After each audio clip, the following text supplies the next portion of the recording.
Hello, this is Angie Yingst, and you're listening to Centered, grounded conversations about the metaphysical.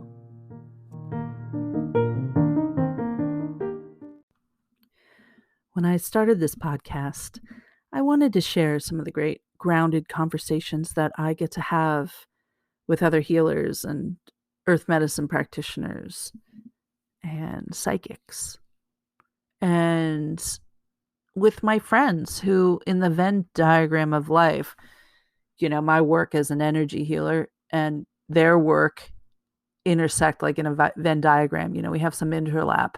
I'm really interested in that interlap point between me and anyone else in the world, by the way, but particularly with people who help other people.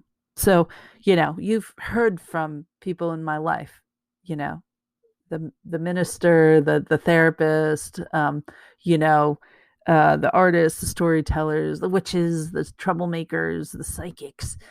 And I have found it so rewarding to have these conversations because it's part of what I think is important. I love conversation and connection. And the heart of healing to me is connection. So I'm saying all this because in my new season of Centered, yes, I'm starting a new season and it's right now. I've invited Kyra Pauls, my frequent guest, to be a co-host. And it's partially because we are always texting each other and talking about stuff that comes up in our lives that we're like, we should do an episode on this. I have no idea what a co-host looks like. What I believe a co-host will be like is that we're the ones having conversations most frequently. And in our Venn diagrams, Kyra and I intersect a lot. So that's what's interesting. There's a lot of richness in the overlap. And we're both passionate about social justice and ethics and mental health and archetypes, obviously, in tarot and just healing in general. Because we have both been the healers and we've been the ones seeking healing. And you'll hear a lot of that in this episode. So while I'm sure I'm still going to have guests, and I don't know what that will look like, if it'll be Kyra and I or just me alone or just Kyra alone. I know that the basis will be, that Kyra and I will be talking, and I know y'all love Kyra. So I think that'll be exciting. So if you have a question, and I mean, if you have a question like, what does this mean? Or what is that? And you want us to do, talk about it. Or if you have a question about something you're going through and you want some other insight from an energy healer, shamanic practitioner, and a therapist, you can also ask those kind of questions. We have a record button on our Anchor page. There's one on my website at angieyingst.com. Or you can just record it on your phone or computer, or just email it at angie@themoonandstone.com. But today, Kyra and I decided to answer some questions that I got on a post that I put up on Facebook. But I think it's really important to repeat them. I'll talk about them, but I don't want you to miss them. So Donna Ansari asked us to talk about healers healing themselves. And I love that question, by the way. And the follow-up was from Tiffany Vivetta. And she said, what does it mean to do the work? So these two questions literally took the hour. So, and we could have kept going, but we didn't. I'm not going to introduce Kyra every single time, but I think today is apt. So Kyra is a social worker and therapist who has training in archetypal analysis from a Jungian perspective. That's really important. She's certified as a shadow retrieval facilitator. She's trained as a yoga teacher and a massage therapist. She's a practicing witch and druid. And you can find her online at awintarot.com. So I hope you enjoyed today's discussion on healing and doing the work. I'll just read the first question. Does that sound good? Yeah, okay. That sounds good. This one's from Dawn. And she said, I'd love to hear about healers healing themselves. Why aren't we in perfect shape if we know it all and have all these superpowers? Mm-hmm. Which is funny because I don't think I know it all and I don't think I have superpowers. So that's kind of, I know what she's saying. Yeah, like other people look and they're like, "Oh, you just have it all figured out," right? Like therapists experience that a lot where it's like, clients see you for things and they're like, "Oh, you definitely have your life like totally together Yeah. though." And Well, it's it's like, "Ah." I know exactly. I just had therapy like right before we started, and was kind of saying to my therapist, like, I feel really broken. And she said, we're all broken in our own ways. Everybody's broken. And she said, I have my own things that I'm broken about. You have your things that you're broken about. And I was like, it was just so helpful to hear her say that because there is sort of this power dynamic that we don't talk about a lot with healers and their clients, and just kind of talking about like when we don't act like we're equals walking the path together, Mhm. we end up with like these power dynamics that can be really toxic and damaging too. Right. Absolutely. Absolutely. Yeah, I was just thinking about there's actually a woman I follow, Shira Rose. I don't know if you know her. I don't know her. Um, oh my goodness, I've what been is unfollowing a lot of healers recently. No, so she's a therapist. I'll Okay. send her to you. But so she talks about this a bit because she's a therapist and she talks a lot about eating disorders, and so she's health at every size, body positive, all that Oh yeah. stuff. But she talks a lot about how like she, relatively recently, well, I think it was like maybe last year, like she had, her own battles and she was sharing very openly on social media about, and there were people who were, saying like, should you really be doing this work if you're struggling What? with this yourself? And so I think it's like, along this line where it's like, mm, Yeah. yeah. We talk about this a lot in AA because like there are people who work for many years with a sponsor in recovery, and then that sponsor drinks. Right. And then they're like, well, I feel like, I've heard people say, I feel like that sponsor didn't know what they were doing. It's like we often can help other people, but we have a really hard time helping ourselves. And that's why seeking out healers for yourself is a vital part. I mean, I openly talk about my recovery. I openly talk about the fact that I see a therapist every other week and I have for 8 years. And it sounds funny because like many of those weeks I did not need to see a therapist, Mm-hmm. but she helped me process the clients I was seeing, the stuff that was coming up for me when I was working on other people, which we don't talk about often as healers. Is like, we often have this mirror in our clients about stuff that we're going through, and we have to learn how to not project our shit onto our clients, or take on their stuff. We have to process like our home life so we don't take it into the healing room. I mean, there's so much to process. Seeing a therapist is awesome, and then I trade or I work on my own healing with other healers here and there. And it sounds like a lot, and it is, but I feel like if I don't do that work, then what am I bringing in to a session with somebody? But Right, you're exactly right. Well, and honestly, I would say that I have probably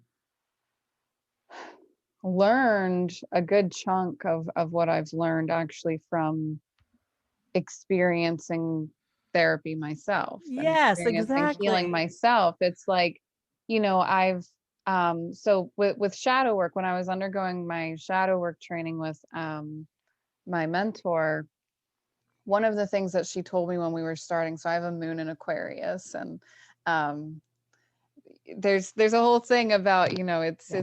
it can be so difficult to feel the feelings, Mhm. because sometimes they're just so expansive and vast. It's, the pain of the world, it becomes, I'm Yeah. just numb to it all. So yeah, like feeling feelings, like I was a very, kind of emotionally avoidant type of person. I'm not saying I'm not that now. That's going to be my battle for for Yeah. some time. Exactly.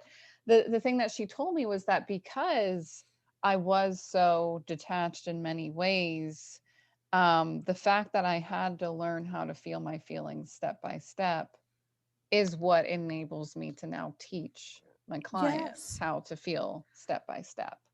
Um, the whole idea of the wounded healer, I mean, that is where the healing, the real healing happens. And the other thing too that I've really noticed is that people can get really stuck on like a theory, like, cognitive behavioral therapy will fix me, shadow work will fix me, this will fix me, that will fix me. And Yeah. it's like all of these things potentially maybe could help you. Um, but that's why those of us who maybe even know the techniques and know some of the theories can't heal ourselves, because it's not a matter of knowing, it's a matter of Exactly. integrating.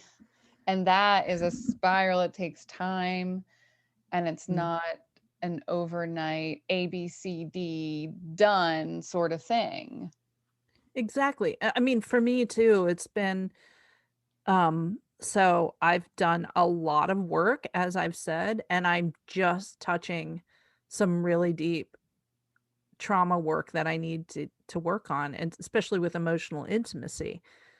And I only say that because I'm like in therapy crying to my therapist saying, "But I've done work for so long. Why am I still broken in this way?"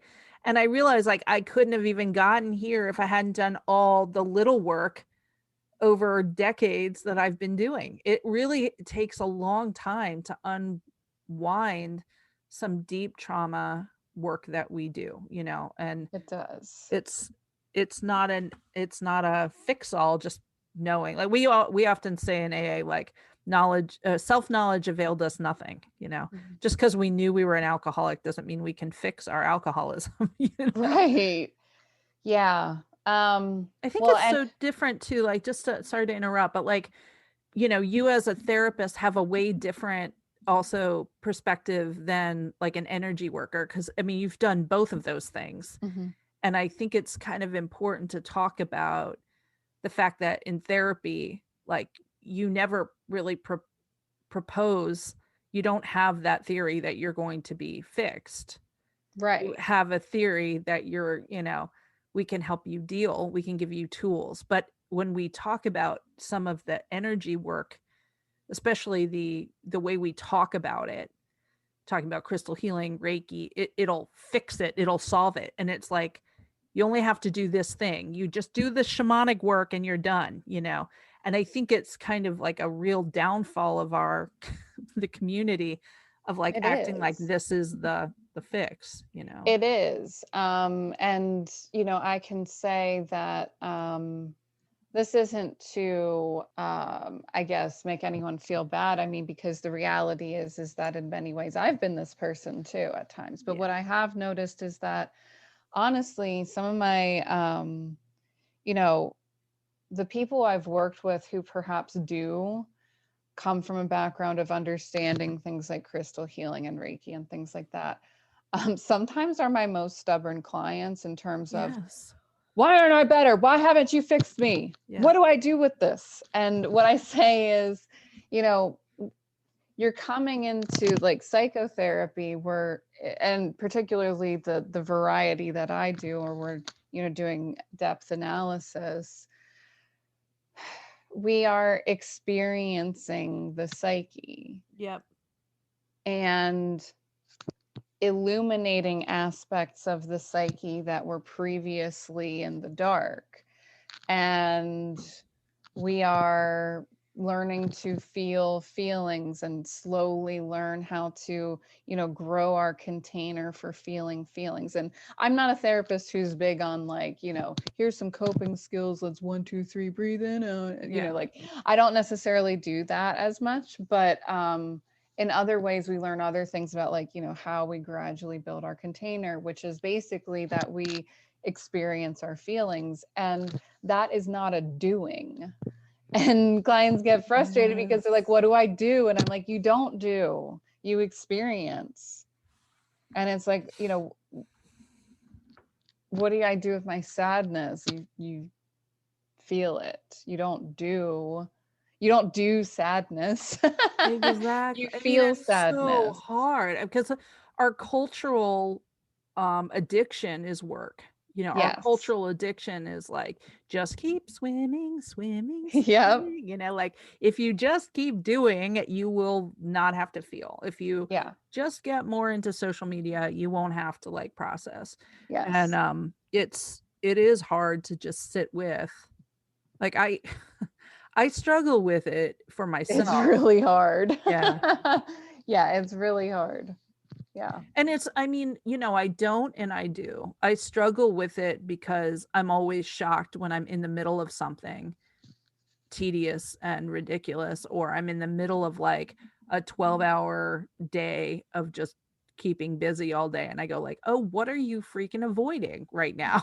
Like, Right. come on, Angie, like, you know better. And it's just because I also do not like discomfort, just Oh like every yeah. other human. Yeah, I mean, you know, it's funny because it's like it our culture has plays a large role in all of this, of course. But then ultimately there is just a little bit of like it's going to be in our nature to avoid discomfort Yeah. and seek out what feels more comfortable. Like that just makes sense. Yeah. But like, yeah, we do have to catch ourselves, and it's like it's really hard to just sit with a feeling and to feel the feeling. Yeah. There's this great quote by Greg LeMond, who like won the Tour de France many times. He's Mhm. somebody said like, "Oh, does it get easier to do the Tour de France when you've won it so many times?" He's like, "It doesn't get easier, I just get faster." And I think that's like a perfect analogy for us when we're doing healing work for our clients, to just say like, it's not that gets easier to do trauma work. You just get Yeah. faster at recognizing what's happening. You get faster at understanding that you're having a trauma response or Mm, you're having an emotional response. yes. Then it's not like you heal it faster. You just notice it faster. You know what's happening. Right. Yes, exactly. Well, and like with therapy, there's like the one end of like if someone's coming from the more spiritual end and they, want a spiritual therapist, we've got, the fix me with Reiki, fix me with whatever. But on the other end, I will say that people who are coming through the more traditional route, like sometimes there will be like, well, it's just supposed to go away. Like you take a pill and you make it go away. Yeah. You do cognitive behavioral therapy and then I don't have to ever feel afraid again. I mean, our our sympathetic nervous system is vital for our survival. You are not going to numb it down to where it doesn't do anything for you. And if that does happen, then you are in danger. Yeah. You are Yeah. now at risk. People who are, chronically stuck in freeze mode in many ways sometimes can be at risk because they don't have, the inner protector rising up. Yeah. So, yeah. Yeah, there's a lot of that. Yeah. I mean, I don't want to keep railing against the community that keeps my bread buttered, so to speak, but like I get really frustrated in the new age communities and the metaphysical communities of just like how much bullshit is peddled in the name of like um healing, Mhm. and this whole spiritual bypassing thing where it's like, don't just focus on the positive and change the world. And um I had somebody recently say like, I just believe like if we all focus on not staying in fear, COVID will change. Oh, yeah. Like, oh, can we now change the DNA of a virus?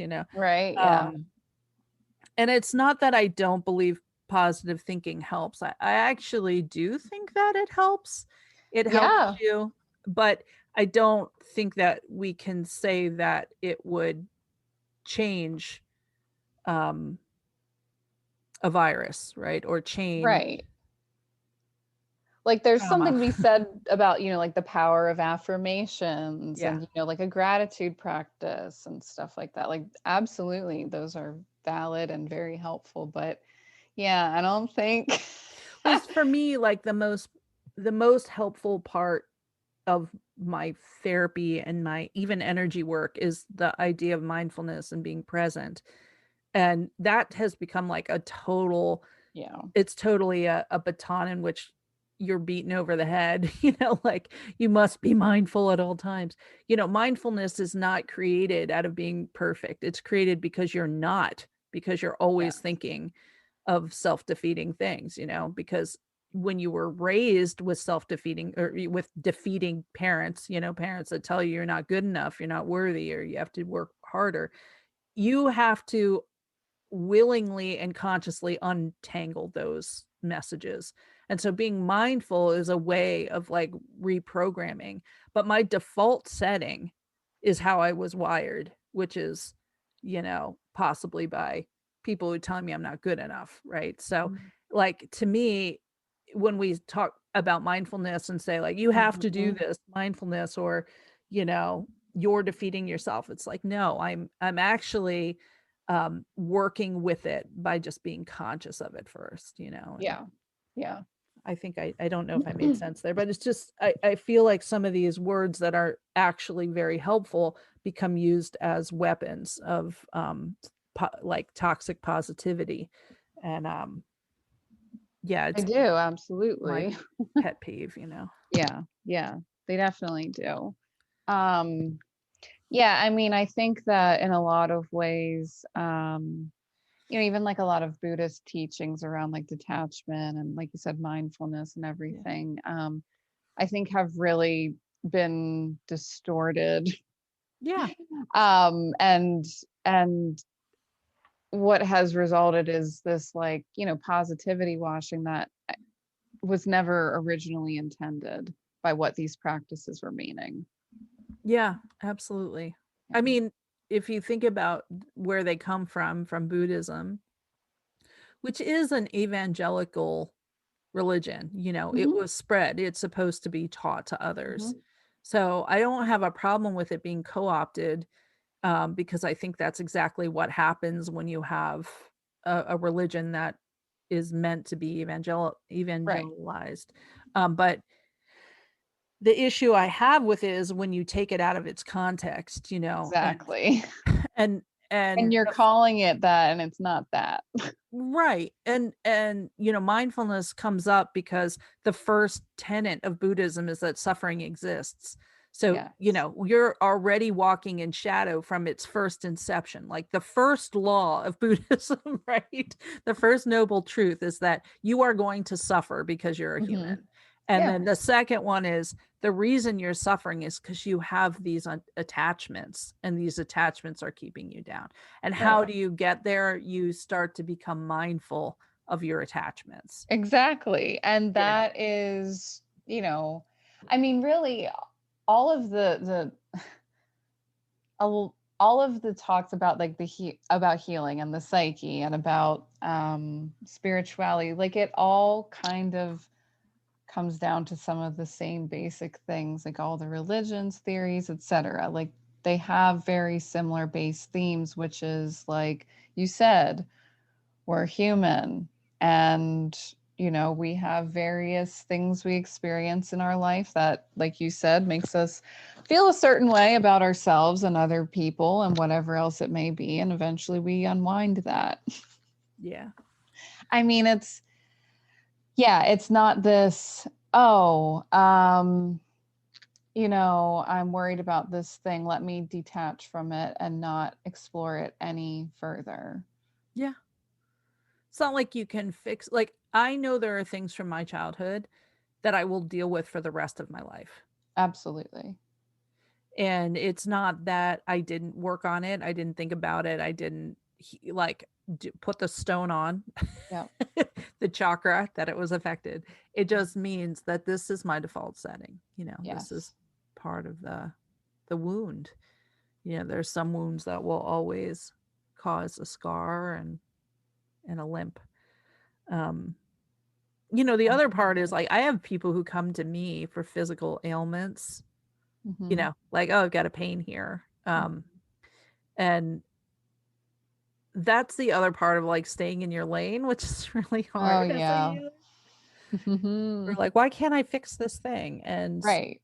uh, it's I know. I even have clients and they'll ask me about like physical stuff. And it's like, it is one of those things because when we are doing healing work, to some extent, we will talk about the body, right? Like, we'll be like, what do you feel in like your heart center? Like, and we will talk about how, like even potentially the functioning in our body can absolutely be impacted by everything that we're experiencing right. psychologically, right? Like of course it can, but then it's like, but that doesn't mean that I know like It doesn't mean I can, about your yeah, physical ailment or can really do anything about it. yeah. you, And you're I gonna think have like, to talk to someone else. yeah, exactly. Like they're intertwined. Like certainly we can have psychosomatic pain. But generally I find that the people that I work on who have pain are from a physical ailment.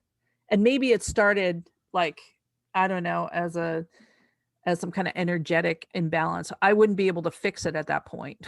Hmm. The only time I can fix the emotional imbalance or the energetic imbalance is before it becomes physical.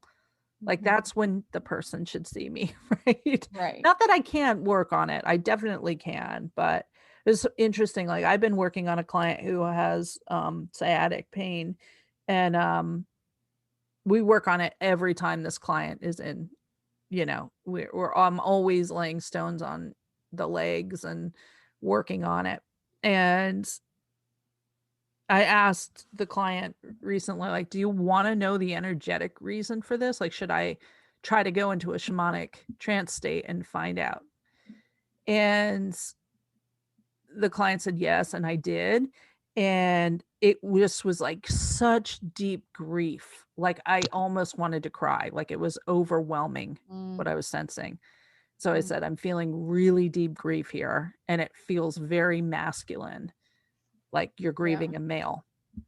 And so we kind of talked about that and talked about when that person's father died. And then the person said, oh, yeah, my brother died when I was 13. And I said, did you ever talk about it with your family? He was like, no. And then two beats later, he's Wow. like, I'll tell you more if you can get his name. No. And I said, I'm not a medium. Like, I Yeah, don't and do that's that not the work. point of this. Like, that's part of the gift I can bring as an energetic healer, as a shamanic healer, is that I do feel energy in the body. And if you're not going to do anything with the information, then it's just bullshit. Like Exactly, I'm exactly. not a show pony here. Great. This is your healing a game for you? Is this a trick pony thing? I Like mean, no, we if it's like this is your time to be like, "Oh, like there's some stuff here." yeah, or like this is an opportunity to talk about this thing. Like I've opened the Yes. door, right? And I feel that Right. that's where the energy work comes in, was like the energy work often opens the door Yes. to even tell the story of the pain. Right. I And can't to even just say his name. to say his name, To just say his name. the name that was never said in your Right. childhood. Right. I To mean, just I'm say not a it. therapist, but I can listen to the Oh, story and hold yeah, space, right? that's what you're supposed to. Yeah, that's your job. Absolutely. Like Yeah. that's what you do. That's what you're there for. And I could just say to this client, like, all I can tell you is this is what I felt, and this is what it seems to come from. You get to do whatever you want with that information, Right. Right. and I can tell you that I have people who I say that to who would have stopped their session and let me and just cry. And I Yeah. and I would have listened to the story. And those Oh, are where the absolutely. major shifts come in. It Would that is. would that have cleared up the sciatica? I have no idea. But it definitely needed voice, you It know? does. And as an energy healer, I know that my lane is to give pain a story, Yes, and to allow it to be exactly. told and to open up doors and windows so that these cramped, musty old pain and trauma and memories can actually get some fresh air and get some sunlight and bring it into the light. Absolutely. So sorry to go on Yeah. about that, but it No, is it's it good. was one of those things where I feel like this is the damage that we've done Yes. as a community, is just saying like, well, okay, can you tell me like what is the spirit guide's name? That's not really the point. Like, No. the point is the message and what you're hearing. Right. Right. Exactly. Exactly. Oh my gosh. That is so funny, but it's so true. I Yeah. mean, because with tarot, it would be the same thing. There would be so many times where I would feel the pressure to be like, to be the show pony and to impress or be like, wow, I got that thing. Yeah. But the thing is that, yeah, that's not the point. That's not the point. That's not when the healing has ever happened. The healing has always happened when it has been, yeah, let me talk about this thing, when we just kind of forget the cards and just talk about what's been Yeah. going on. Yeah. It's funny, like it's kind of like triggering a lot of memories of, the times when I used to try to get names, ages, dates, those kind of things. And, Oh, yeah. it's not like it wasn't accurate sometimes, but again, Well, not the point. and the thing is that in my experience, that is not how spirit or energy usually communicates to me. No. I mean, Yeah. it might for other people, but for me, I mean, it's even with therapy. For me, it is, I'm sitting with a client and I suddenly start to feel something in my body and I say, I feel something, or I start to feel like I'm about to cry and I say, I feel something. And, it'll be relevant. And usually they're feeling the same thing in their body. Yeah. That's how it's always communicated to me. It's not been like, hey, your client is sad because when they were 3, their cousin Johnny died. Yeah. Yeah. And he used to always love red pickup trucks. Yeah. Like I that know. just doesn't freaking happen. I know. And I mean, it might for some people. I really do believe that. I completely believe, because I've had some wild experiences with people who can do that, and that's an amazing skill. But yeah, there is a difference between I'm a medium and I'm a healer. Right. And And not that some mediums are healers, vice yes, I was just versa. gonna say. But not always. But like Like not all healers are mediums. exactly. Exactly. That's something that Pixie used to always say, like not all seers are shaman, but all shaman are seers. Yeah. Well, And and just this idea that like we sometimes conflate those two things in our community with like every medium is a healer. I have yeah. found it incredibly useless. I hate to say it. And I really stopped. I used to have a lot of readings and go get a lot of readings from different mediums or psychics or whatever. I find it not useful to go in and have somebody read me Yeah. No. because what can I do with that information? Like, what is it bringing me? Right. And as a bereaved mother, I've had many people try to tell me things that they felt I needed to hear about my daughter, and I have found it incredibly insulting and Yeah. useless, you know? Hmm. Like, oh, your Absolutely. child wanted to come in and die. Like that was the contract you made with this child, and I'm just That's like. insulting. Yeah, I mean, some of that it can be comforting. There have been things that people say they're comforting, but most of it is not comforting at all. It's the No. thing that they think might be comforting to them because of their worldview and their religious views, but not comforting to me and my religious views. No. No. And, I mean, honestly, I would say to some extent too that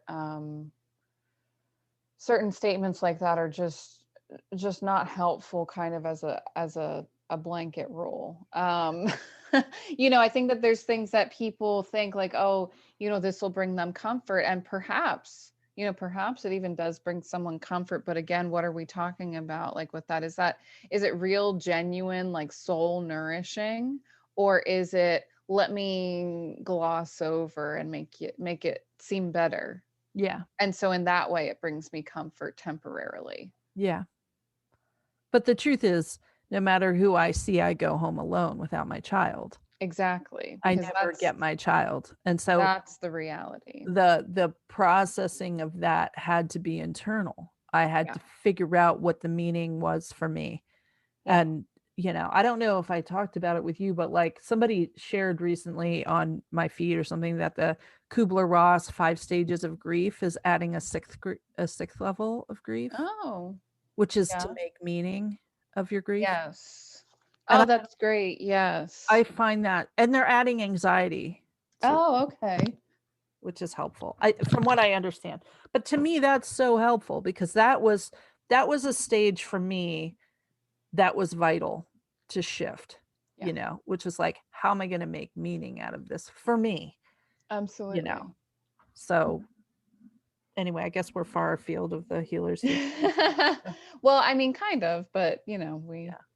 I figure that's what the purpose of our questions are, is we answer them, then we go on a tangent, and then we come back and we really answer Yeah. them. I mean, for me, the part that I find important to remember and to share about my own healing journey is that I do all of the things. Like, I don't just do one thing and think that that's going to solve it. Like, I don't just Yes. do Reiki. I mean, I do daily Reiki, but I don't just do daily Reiki and think I'm never going to have to go to the doctor, or I'm never going to have to go to a therapist because I have this really deep and important healing practice. um, I have to take care of all the parts of me, and all of those parts of me have specialists that I have to go to and mentors. And, to me, that's really important that I am, first of all, seeking my own healing. And secondly, that I never communicate to my clients that my healing has come naturally from me being a healer, Right. you know? Oh yeah, no. I would say the healer part kind of, I mean, for me, the healer part only becomes stronger as I do my healing. Yeah. Yeah. Like, and I think that my own healing is quite possibly what brought about, you know, the healer aspect of me. I mean, it was always there, of course, as it is in any of us who are a healer, but like, to have something actually bring it out in you, like, yeah, Yeah. it's healing yourself. Yeah. The other thing too is, whether it's a modality or a practitioner themselves as a person, but even a lot of times with modalities, the need for it to be the end all be all, like it is Yeah. like the thing that will fix your life. Yeah. And it's like, okay, like, I mean, like you said, I'm the same way. Like, I go to therapy every week, and I have gone to therapy throughout my entire adult life, and I get massage, and I have done a lot of shadow work with a practitioner, and I've done a lot of different things for my own healing. Now, the thing is that even like with therapists, for example, I've seen different therapists, and it's not like, oh, the man I'm working with now is better than the one that I saw when I was 20, or that like the one who I saw when I was 20 didn't do anything, and so now I have to see another one. Like, no, eventually you learn what you can, you outgrow, you move on, life circumstances change, whatever it is, you work with different people. That's part of the natural process. Right. And because no one person even in one area, like the psyche, for example, there isn't just one person who's going to fix all that for you, Yeah. or one technique that's just going to fix it all. Mm-hmm. And Absolutely. so as like practitioners, it's like remembering that like we are just a piece of everyone's healing puzzle. Like we aren't the healer to Right. heal everything. It's like sometimes you see this with like clients who have worked with you and then they work with another person. They're like afraid to talk to you. It's like, you're not hurting my feelings that you've gone and sought your healing elsewhere in another modality Right. that fits better with where you're at right now. Like that doesn't offend me. I'm proud of you for seeking that out. Like Right. We do that ourselves. Like that's what you're exactly. supposed to do.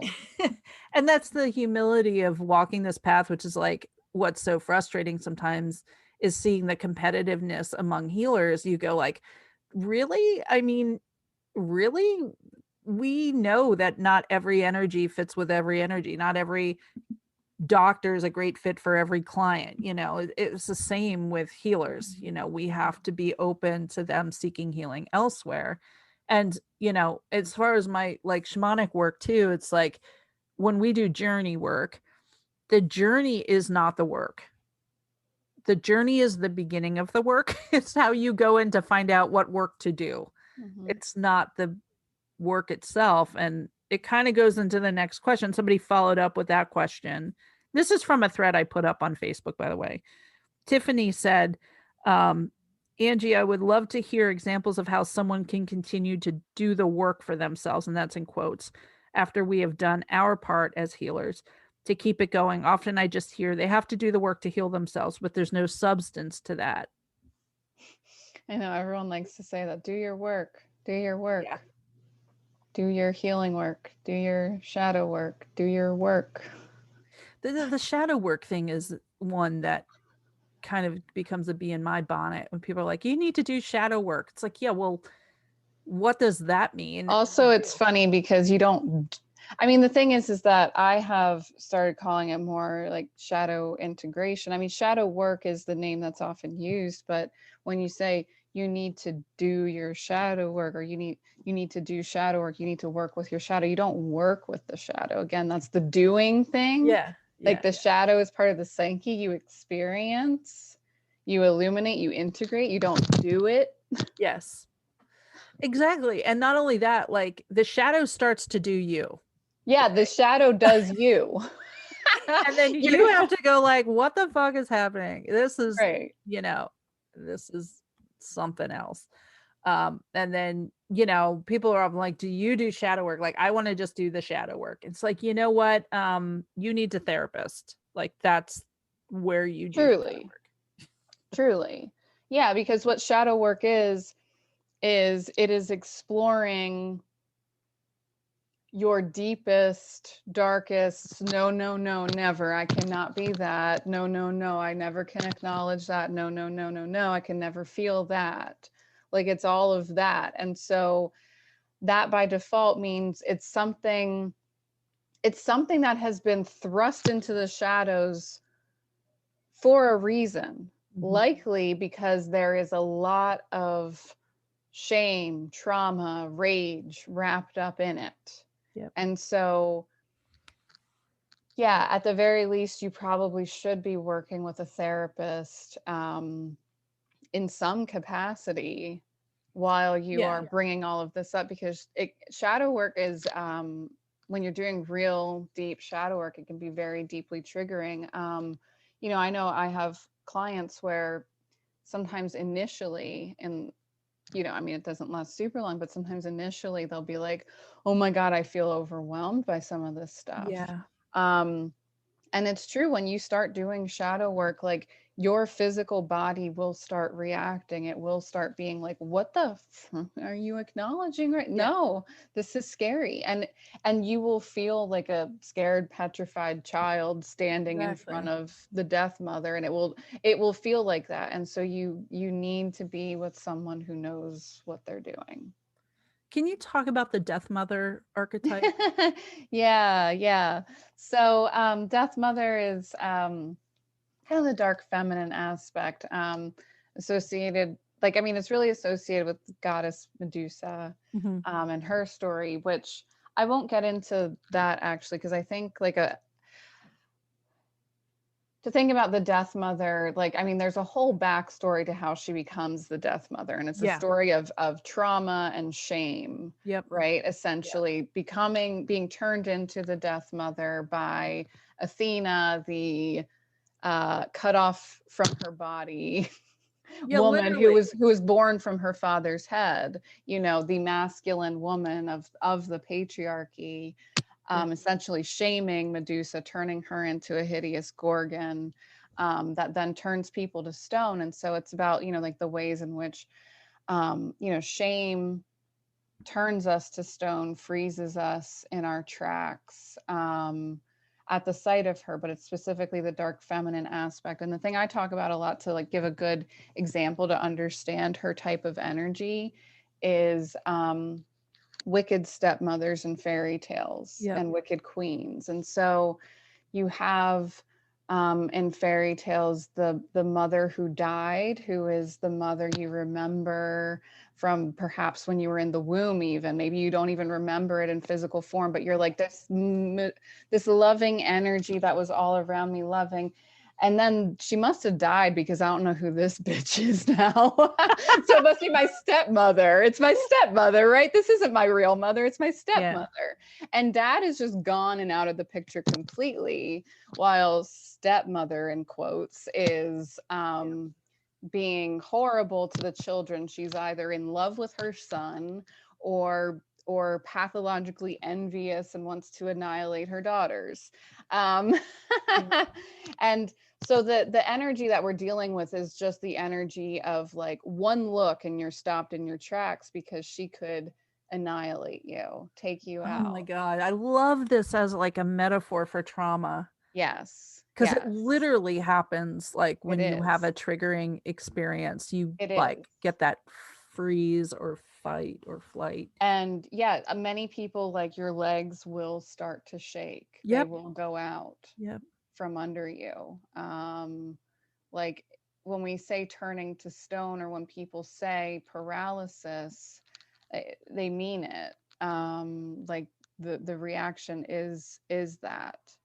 Um, and so the problem becomes for those of us who perhaps have, that very strongly in our psyche, like we have a really strong polarization in our psyche, and so we really experience the death mother to her fullest. And if she's constantly around you, you are constantly under watch, being surveilled, possibly at risk of annihilation, being outcasted, being whatever it might be. Yeah. Yeah, yeah, yeah. But I will say that part of the thing with the fairy tales is that dad is absent the whole time, and that plays a big role in why stepmother perhaps is behaving in the way that she is. Yeah. Yeah. It is the realm of women, the fairy tales. Yeah, it is. And, you know, many times I've been talking about this with clients a lot recently. Many times people will talk about the misogyny of, you know, like the jealous queen and Snow White, right? But the thing is that this isn't misogynistic or not. It just is. And the reality is that we see stories like this again and again and again Yeah. and again. Not in a literal sense, but when you pull away and look at the big picture, themes occurring in families, I can tell you that like these themes are in so many families, it's not even funny. Yeah. Um, so misogynistic or not, you know, you can't, it's reality. Our reality is misogynistic, so perhaps that's why it is misogynistic. Yeah. Yeah. Um, but the whole point of it, though, is in many ways, again, like the absent father and the role that that plays, and the emotionally unavailable masculine who doesn't build any kind of supportive internal structure for their child, who is now left defenseless Right. in many ways. And then also the neglect of his own wife, who, you know, he can't accept her divinity, so she becomes the death mother. Yeah. So interesting because also when you look at the masculine in a lot of fairy tales, it's the absent father, the cold, distant, absent father, or the monster. The big bad wolf. Yeah. Yeah. Yeah.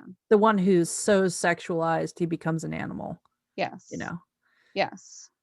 And yeah, which makes there's that whole like boys will be boys thing and the rape culture like such a powerful thing to unwind because it's literally told repeatedly in every single fairy tale, you know? well, and the thing is that the fairy tales are, so like the way that I explain it is that it's the fairy tales are representative of what happened. So like there's this one fairy tale I've been talking to clients about a lot. It's the Maiden Czar.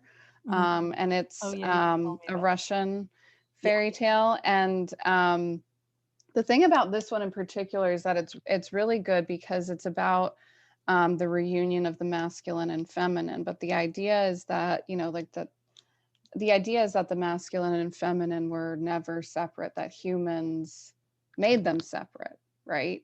Like it was one energy, it's just Yeah. energy.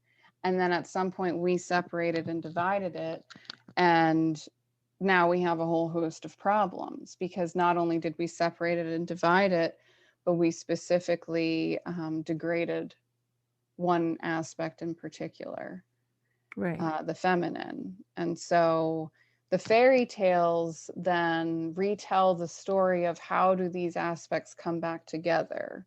Hmm. You know, how can Little Red Riding Hood on the one pole of extreme pure innocence meet the big bad wolf on the other pole of, you know, the dark animus, and like somehow come and meet in the middle so that perhaps Little Red Riding Hood can have a big bad wolf in her own psyche that can call out the big bad wolf. Yeah. You know, it's a whole thing. It's so I could go on cool. all day. Oh my God. We should just talk about that Yeah, we sometime. should. We should. That'd be fun. Because I've always loved like women who run with wolves as like that kind of like the Yes. Bible of that kind of Hmm. work too. Yes, absolutely. Yeah, it I is. always somebody I know always says like that's the women's Bible is the women who run with wolves. It's Um, funny. yeah. So when we do like we talked about like not really being able to do the work, quote, like the shadow work alone, but yet I know a lot of people who do shadow work alone. And Yeah, because there's even like on TikTok, I've seen like here's like prompts, or like you can go yeah, here and like download a worksheet. yeah. But Yeah. honestly, like, And like those are good. yeah, I started doing all that work alone. Like, Hmm. certainly I did. But Yeah. I then needed to process it with somebody else because if you're mired in the darkness, you almost need someone to bring in, like, here's what I'm seeing, which is, you know, You do. you just need a guide. Well, and you need someone who can hold space for what it is that you're feeling, Yeah. right? Like, and preferably not just hold space, but preferably maybe offer some kind of feedback, etc., into it. You know what I mean? Some kind of educated, informed feedback. Absolutely. I don't know. Like so I guess her question is like, what do we tell people to keep it going, to keep the work going when we do energy work on somebody? And the truth is, like, I used to give like prescription, like, I literally have a spiritual prescription pad that's a spiritual RX on it. I love it. That's amazing. But then at some point, I'm like, oh, wait, like, I also think like sometimes it's just about just sitting with the work that we did It and is. not shifting and not trying to like get all the things. I think it was a lot of it was like mired in materialism, just like if you get this crystal and get this deck of cards and all that stuff. And now I just do so much less than that. I don't know. The Yeah. evolution as a healer, I think. What do you think it means when you somebody says do the work? Do you think it's bullshit? I mean, I think sometimes people say it just to say it. Um, and that there's a lot of ways that, we all perhaps say it and aren't doing it. Yeah. But like when I think like when it's like do your work, it's kind of exactly what you said. I mean, it depends. So for me, like for my clients and the people I work with, like doing your work would be um trying to continue to build emotional intimacy with yourself Hmm. and um feeling your feelings and being present with your feelings and giving your feelings space. Like that's what doing the work would be. Because then, of course, they'd be seeing me for the other parts of the work. Right. Yeah. But I often find like when I tell people it's just time to do the work, like what I really find is that my people do not have a problem buying the right crystal, taking the right class, listening to the right meditation. The things they have trouble with is going to sleep at a decent hour, feeding themselves like, and I yeah, hate to say it that way, but like literally feeding themselves, right.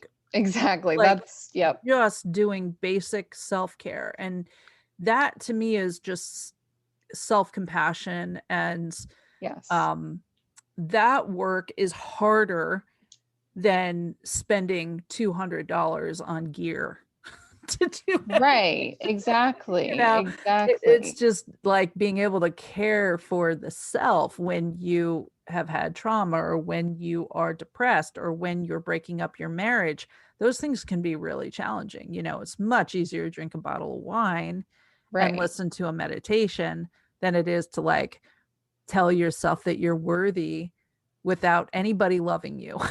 I think that this is like a really important thing to say though, because it's like, I feel like there's, a lot of people I work with who would be like, "Oh wow," like they couldn't fathom that like, those are like these are actually the people that we do usually work with. Yeah. Like um and then there's other people who could be listening who are like, "Oh man, like I am that. Like I really struggle to brush my teeth and I really struggle to Yeah.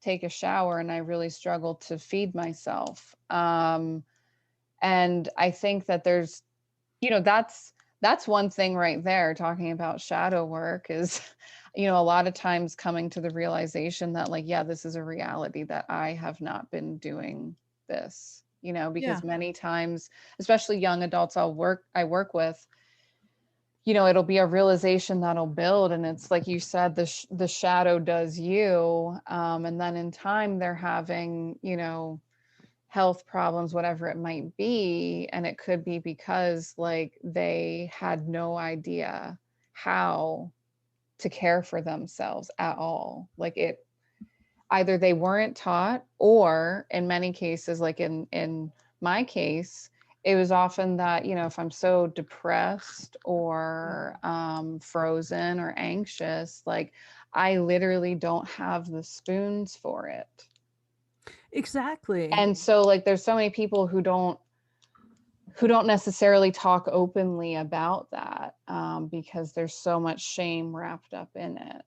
Yeah. And it's part of the power dynamic that we talked about when someone comes into your office and they think you have life figured out. You Right. know what I mean? They are not going to tell you, oh, by the way, I'm hoarding.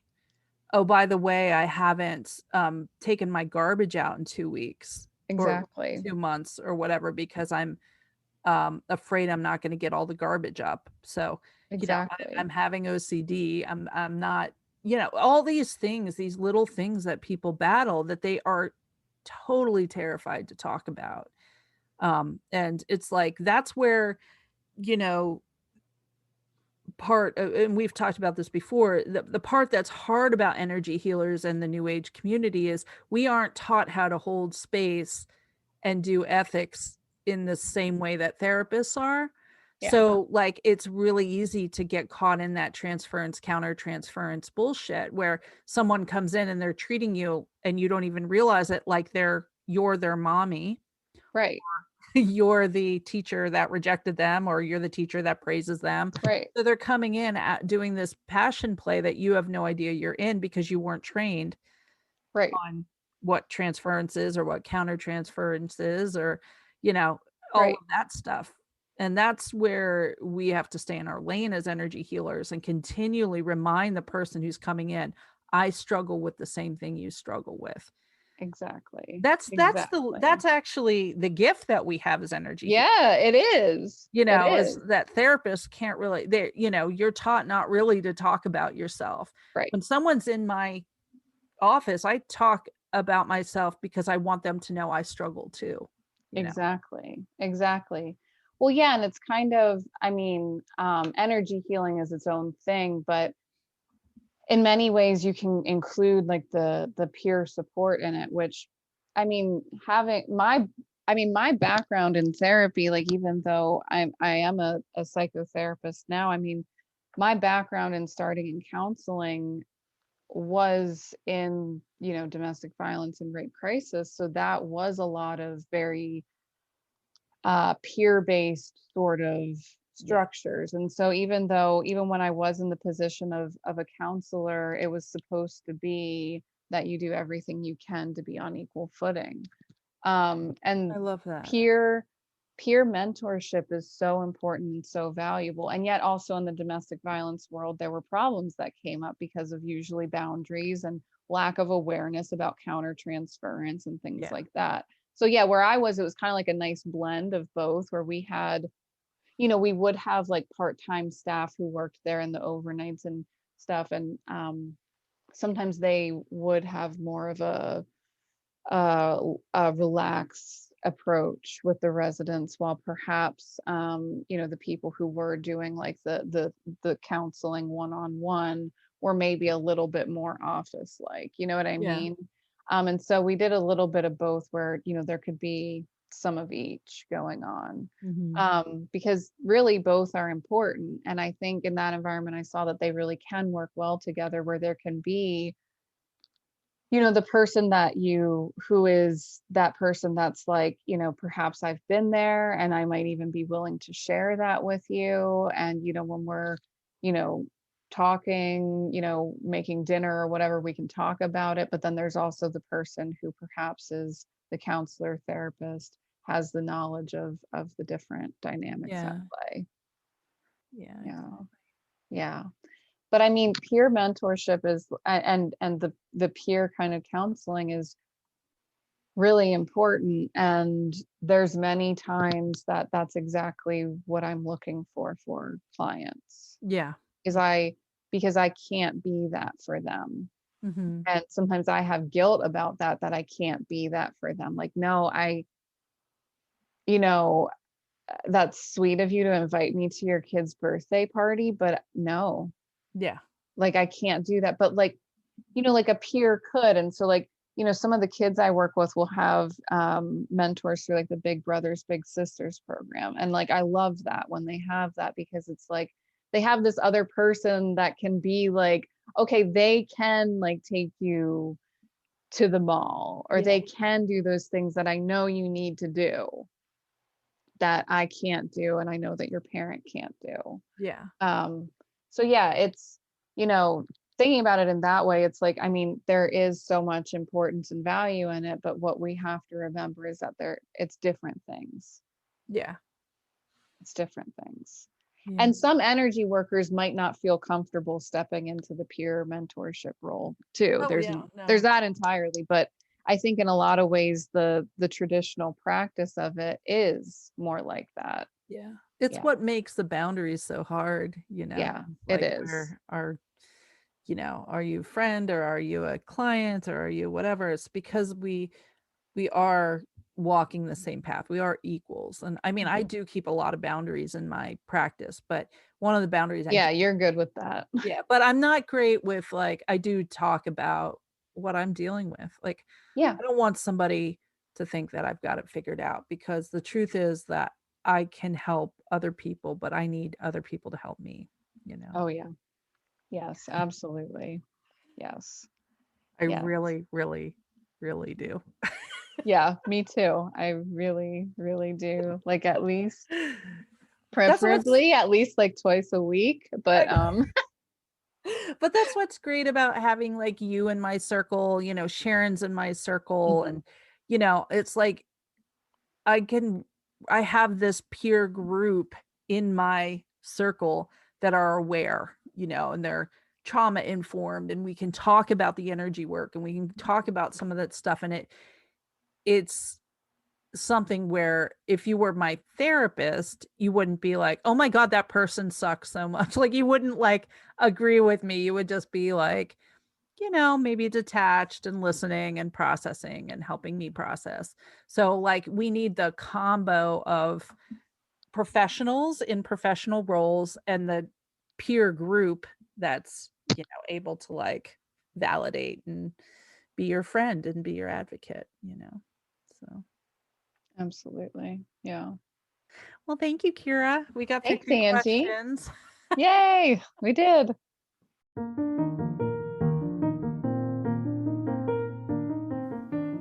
Thanks for listening to Centered with me, Angie Yingst. If you'd like to send me a question or comment about this show or any shows, you can send them to Angie at themoonandstone.com.